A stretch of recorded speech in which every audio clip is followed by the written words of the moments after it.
السلام علیکم ورحمۃ اللہ وبرکاتہ۔ الحمد للہ الذی حمدا کثیرا عالما قدیرا مدبرا سمیعا بصیرا، ونشهد ان لا الہ الا اللہ وحدہ لا شریک لہ، ونشهد ان محمدا عبدہ ورسولہ صلی اللہ تعالی علیہ وسلم۔ واعوذ باللہ من الشیطان الرجیم، بسم اللہ الرحمن الرحیم۔ وعلى الذين يطيقونه فدية طعام مسكين۔ وقال الله تعالى مثل الذين ينفقون أموالهم في سبيل الله كمثل حبة أنبتت 7 سنابل في كل سنبلة 100 حبة والله يضاعف لمن يشاء والله واسع عليم۔ وقال الله تعالى لن تنالوا البر حتى تنفقوا مما تحبون۔ وقال الله تعالى يا أيها الذين آمنوا أنفقوا مما رزقناكم من قبل أن يأتي يوم لا بيع فيه ولا خلة ولا شفاعة۔ معزز سامعین، حاضرین کرام،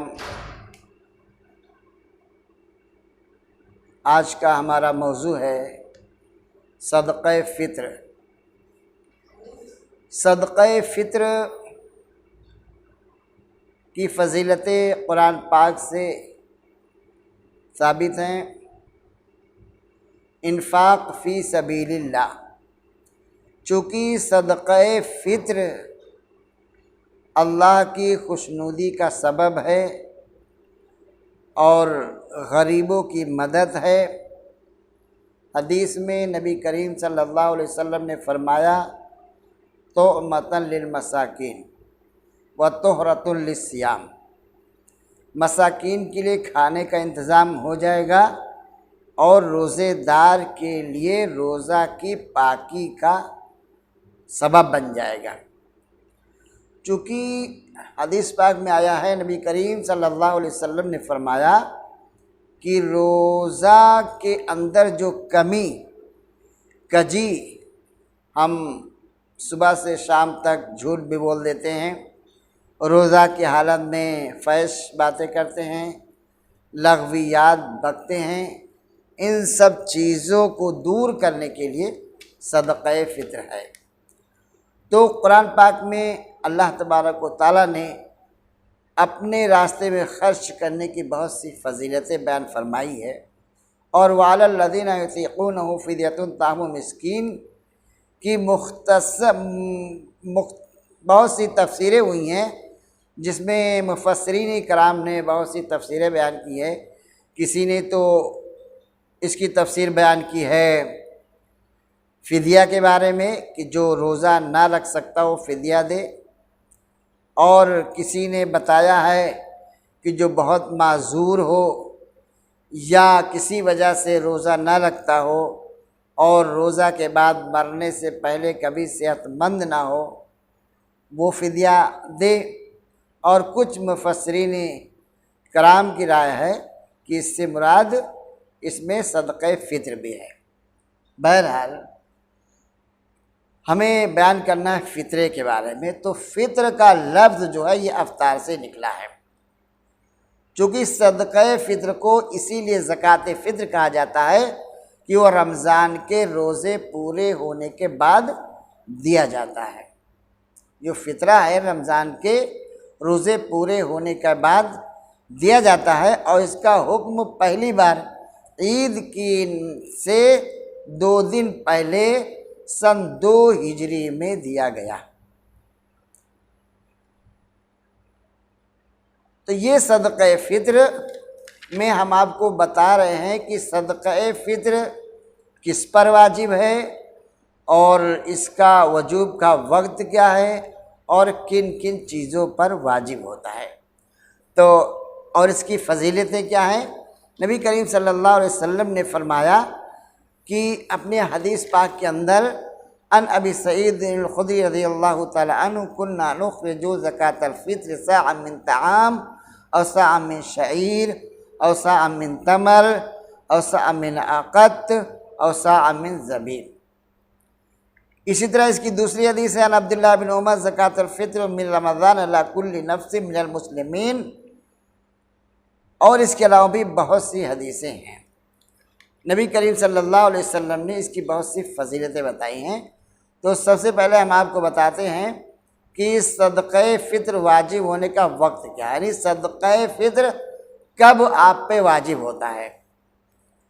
تو امام شافعی اور امام مالک، امام ابو حنیفہ رحمۃ اللہ علیہ کے نزدیک عید کے دن ختم سحر کے بعد طلوع فجر ہو گیا، اس وقت صدقہ فطر واجب ہو جاتا ہے۔ امام ابو حنیفہ، امام شافعی، امام مالک کے نزدیک عید کے دن ختم سحر کے بعد سے صدقہ فطر آپ پہ واجب ہو گیا۔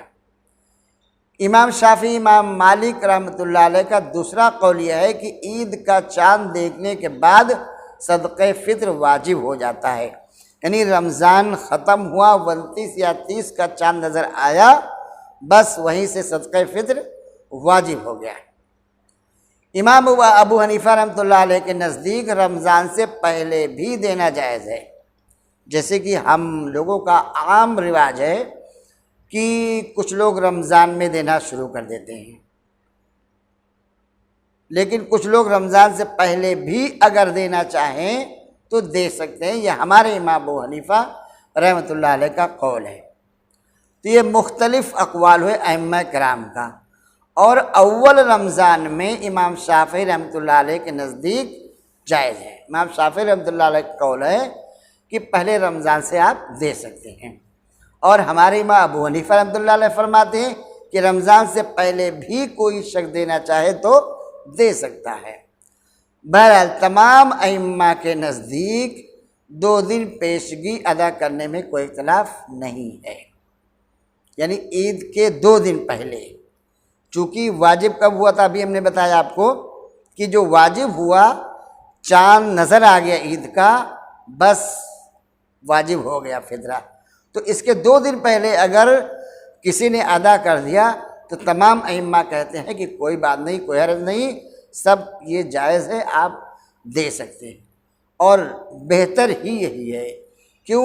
اس لیے کہ چونکہ یہ صدقہ فطر غریبوں کی مدد کے لیے ہم دیتے ہیں، مجبوروں کی مدد کے لیے دیتے ہیں، بیواؤں، یتیموں کی امداد کے لیے دیا جاتا ہے، تاکہ وہ اس سے اپنی ضرورت پوری کر سکیں، اپنے کھانے کا، کپڑوں کا، اور اپنے بچوں کی خوشی کا انتظام کر سکے۔ کیونکہ نبی کریم صلی اللہ علیہ وسلم فرماتے تھے کہ جیسے میری عید ہوتی ہے ویسے غریب نادار بچوں، بیواؤں، یتیموں کی بھی عید ہونی چاہیے، کیونکہ اسلام جو درس دیتا ہے وہ مساوات کا دیتا ہے۔ عید کی نماز میں اگر ہمارے بچے نئے کپڑے پہن کے جا رہے ہیں، اچھے کپڑے پہن رہے ہیں، اچھی خوشیاں منا رہے ہیں، تو ہمارے وہ بچے جو غریب کے ہیں وہ بھی ہماری خوشی کے ساتھ شریک ہو سکیں۔ اس لیے بہتر ہے کہ اگر ہم رمضان ہی میں صدقہ فطر ادا کریں تو ہمارے لیے زیادہ فائدہ مند ہے، ثواب کا ذریعہ بن جائے گا، رمضان سے ثواب شروع ہو جائے گا، اور مساکین کے لیے یہ ان کے کھانے پینے کا تمام ضرورت ان کی پوری ہو جائے گی۔ تو یہ ہوئے صدقہ فطر واجب ہونے کا وقت ہے۔ دوسری چیز ہے کہ صدقہ فطر کس پر واجب ہے، کب تک دے سکتے ہیں۔ صدقہ فطر ہم رمضان کے اندر بھی دے سکتے ہیں اور رمضان کے بعد بھی دے سکتے ہیں، یعنی عید کے بعد بھی اگر کوئی دینا چاہے تو دے سکتا ہے، عید کے بعد اس کے لیے گنجائش ہے۔ ایک اور صدقہ فطر کس پر واجب ہے؟ صدقہ فطر ہم کو اب دیکھنا ہے کون دے۔ ہمارے عام طور پر لوگ نہیں سمجھ پاتے کس کو دینا ہے، تو سب سے پہلے ہم یہ سمجھ لیں کہ صدقہ فطر جو واجب ہے وہ صاحب نصاب ہو، اور یہ وہی نصاب جو زکوٰۃ کا نصاب ہے۔ اب صاحب نصاب ہم نے بتایا تھا کل زکوٰۃ کے بیان میں کہ جس کے پاس سونے کا نصاب 87 گرام 480 ملی گرام اگر سونا ہے تو وہ صاحب نصاب ہے، اور چاندی میں 612 گرام 360 ملی گرام اس کے پاس چاندی ہے تو وہ صاحب نصاب ہے، ٹھیک ہے۔ یا کسی کے پاس کچھ سونا، کچھ چاندی، کچھ روپیہ پیسہ ہے یا کچھ تجارتی مال ہے اور وہ 612 گرام 360 ملی گرام چاندی کو پہنچ جائے تو صاحب نصاب ہو جاتا ہے، تو صاحب نصاب پہ یہ صدقہ فطر واجب ہے۔ دوسری چیز، اس میں سال کا گزرنا اور مال نامی ہونا شرط نہیں ہے۔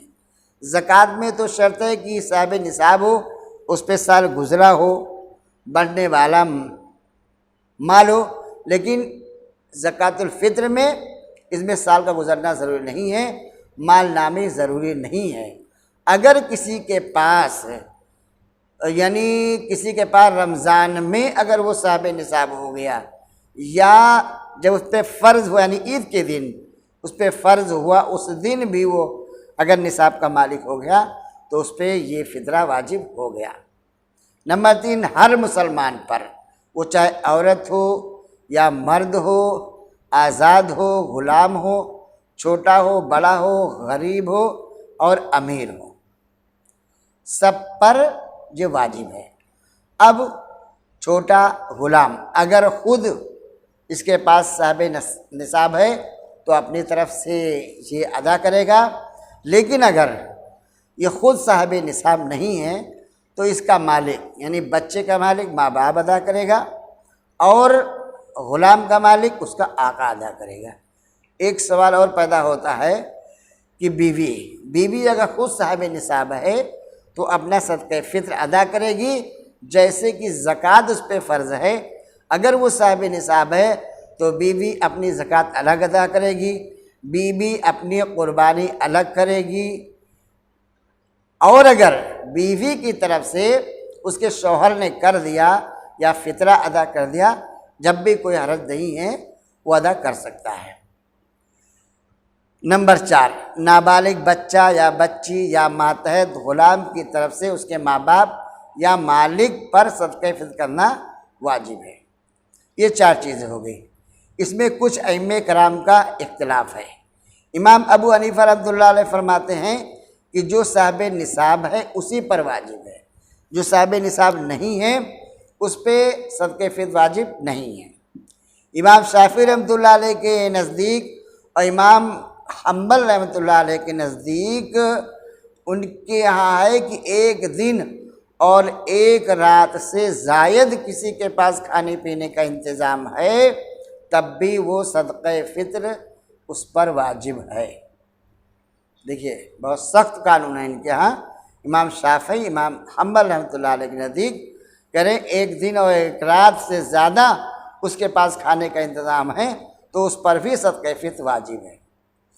اور اس سے بڑھ کر امام مالک رحمۃ اللہ علیہ کہتے ہیں کہ اگر کسی کو قرض مل جائے تو اس کو بھی چاہیے کہ قرض لے کر کے صدقہ فطر ادا کرے۔ کیوں؟ اس لیے کہ یہ جو صدقہ فطر ہے روزے کی تطہیر کے لیے، روزے کی پاکی کے لیے ہے۔ تو یہ صدقہ فطر کن کن لوگوں پہ واجب ہے یہ ہم نے آپ کو بتایا اور نصاب بھی بتا دیا۔ اب آپ کو یہ سوچنا ہے کہ یہ صدقہ فطر کن کن چیزوں پہ ہمیں دینا ہے۔ عام طور سے ہم لوگ ہندوستان میں ہمارے لوگ اعلان کر دیا گیا کہ اس سال صدقہ فطر 50 روپے ہوا، 40 روپے ہوئے، لوگ اسی کو ادا کر دیتے ہیں۔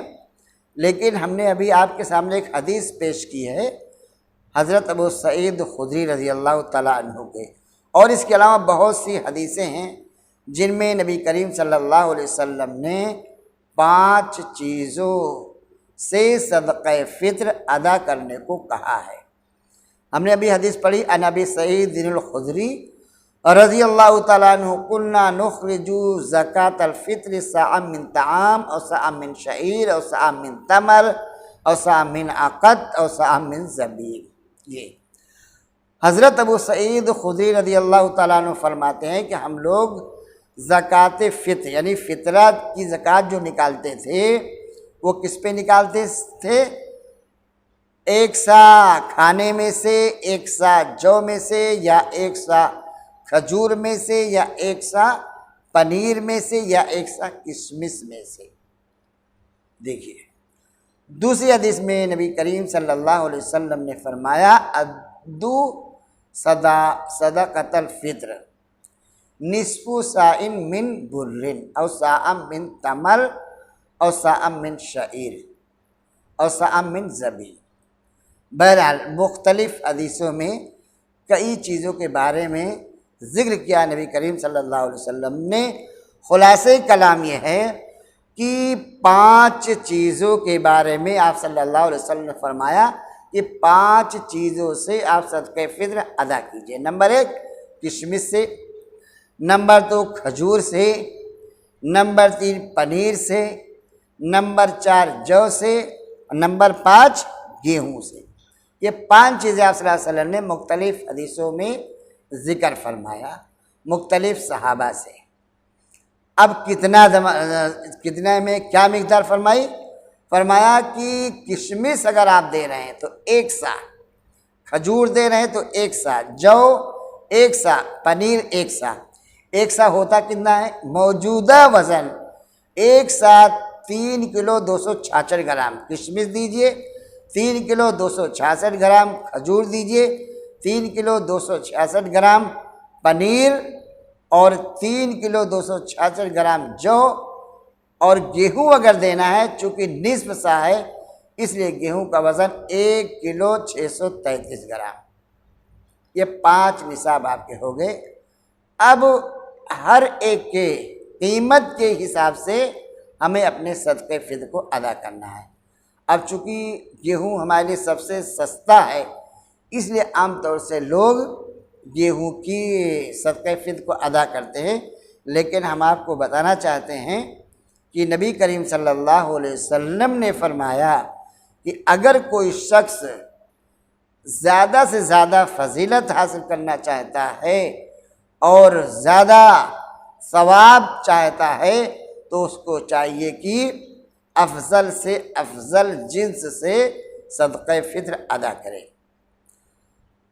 آج ہمارا ماحول یہ ہے کہ ہماری شادی، ہمارا بیاہ، ہماری تمام ضرورتیں جو پوری ہوتی ہیں دوستو وہ بہت ہی اعلیٰ پیمانے پر پوری ہوتی ہیں. ہم شادی تو آپ 10 لاکھ والی کرتے ہیں لیکن صدقہ فطر کا جب نمبر آتا ہے تو ہم سب سے ادنا یعنی گیہوں کے جنس میں سے کر دیتے ہیں. اس لیے تمام ان حضرات سے گزارش ہے کہ ہم اگر صاحب ثروت ہے، صاحب دولت ہیں تو بہتر یہ ہے کہ ہم کشمش سے ادا کریں، نہیں تو کھجور سے ادا کریں، یا جو سے ادا کریں، یا پنیر سے ادا کریں. اور یہ گیہوں تو ان دوستوں کے لیے، ان صاحبوں کے لیے چھوڑ دیں جو غریب ہیں، جو تقریباً صاحب نصاب کو پہنچ جاتے ہیں. جیسا کہ ابھی ائمہ کا اختلاف آپ نے سنا کہ کچھ ائمہ کا کہنا ہے کہ ہر غریب اور امیر پر صدقہ فطر واجب ہے، تو وہ بیچارے اگر گیہوں سے ادا کریں تو ان کے لیے بہتر ہے.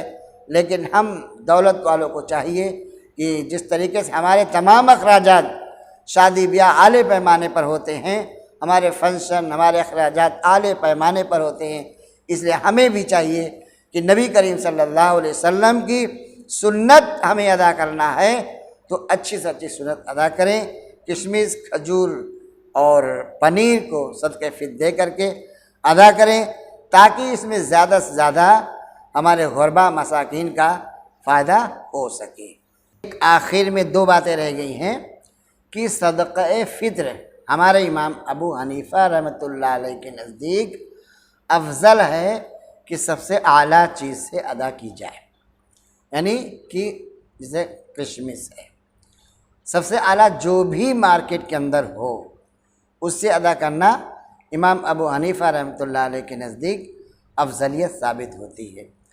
دوسری چیز یہ صاحب بتا دینا چاہتے ہیں کہ جو ہمیں صدقہ فطر ادا کرنا ہے وہ عیدگاہ جانے سے پہلے پہلے ادا کر دینا ہے۔ اگر کسی نے کسی وجہ سے نہیں ادا کیا تو پھر زوال سے پہلے پہلے اس کو ہر حال میں ادا کر دینا چاہیے۔ کوشش کریں کہ ہم رمضان ہی میں ادا کریں، ورنہ عیدگاہ میں جانے سے پہلے ادا کریں، اور اگر نہیں ہو پایا کسی وجہ سے کم زوال سے پہلے ادا کریں۔ امید ہے کہ آپ نے بات کو سنی ہوگی اور کوشش کریں کہ انشاءاللہ اس پہ ہم عمل کریں گے۔ اللہ تعالی ہم سب کو سننے سے زیادہ عمل کی توفیق عطا فرمائے۔ فقط السلام علیکم ورحمۃ اللہ وبرکاتہ۔